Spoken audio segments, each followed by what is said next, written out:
Facts about the Ferrari Testarossa from Miami Vice. During the first 2 seasons of Miami Vice, Sonny Crockett drove a fake Ferrari, a Corvette-based Daytona Spyder kit car standing in for the real thing. When Ferrari discovered the show was using replicas, the company took legal action for trademark infringement.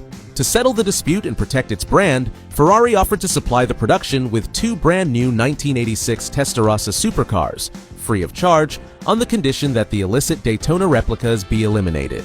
The producers agreed, and Ferrari's flat 12 Testarossas were delivered to the set. In fact, the transition was written into the storyline. The fake black Daytona was dramatically blown up on screen, paving the way for a pristine white Testarossa to become Crockett's new ride for the rest of the series.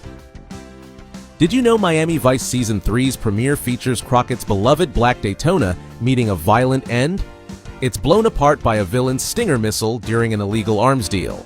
This dramatic demise wasn't just for shock value, it served to remove the fake Ferrari from the show. In the very next episode, the new hero car makes its entrance in memorable fashion. Crockett complains to his boss that his temporary vehicle doesn't suit a high-roller undercover image, prompting Lieutenant Castillo to simply say, "It's out back." Outside, Crockett finds a gleaming white Ferrari Testarossa waiting for him.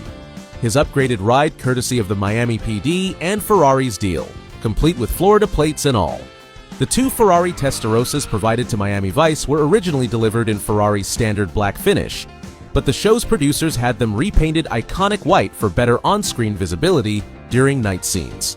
Under Miami's neon and moonlight, black paint had a tendency to disappear on camera, whereas white popped vividly against the dark backgrounds. In fact, one early Season 3 episode briefly shows the car in black, highlighting the difference. Various stories circulated about the color change, some claiming star Don Johnson scuffed the paint, necessitating a respray. But series creator Michael Mann has said the switch to white was simply because the Testarossa didn't look as good in black for nighttime shooting. To avoid thrashing the expensive Ferraris during risky action scenes, Miami Vice's team built a separate stunt car that looked identical to the Testarossa.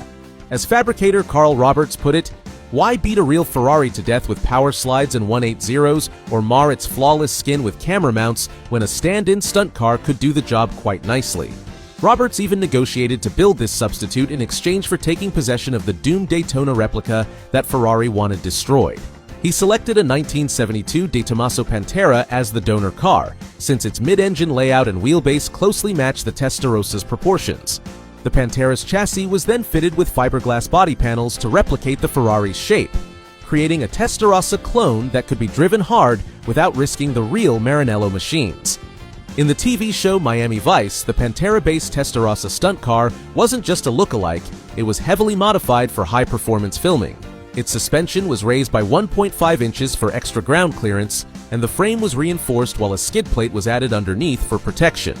A special secondary brake system was installed to lock the rear wheels on command, enabling precise 180-degree spins during chase scenes. The car ran on grippy BF Goodrich TA tires with racing spec tilt and brake calipers, plus an added brake power booster from a Volvo P1800 to manage the increased traction. To boost power and engine sound, the team equipped it with a nitrous oxide injection system and replaced the stock carburetor with a high-flow Predator unit. When Miami Vice wrapped in 1989, its pair of Testarossas retired from the small screen and embarked on new lives.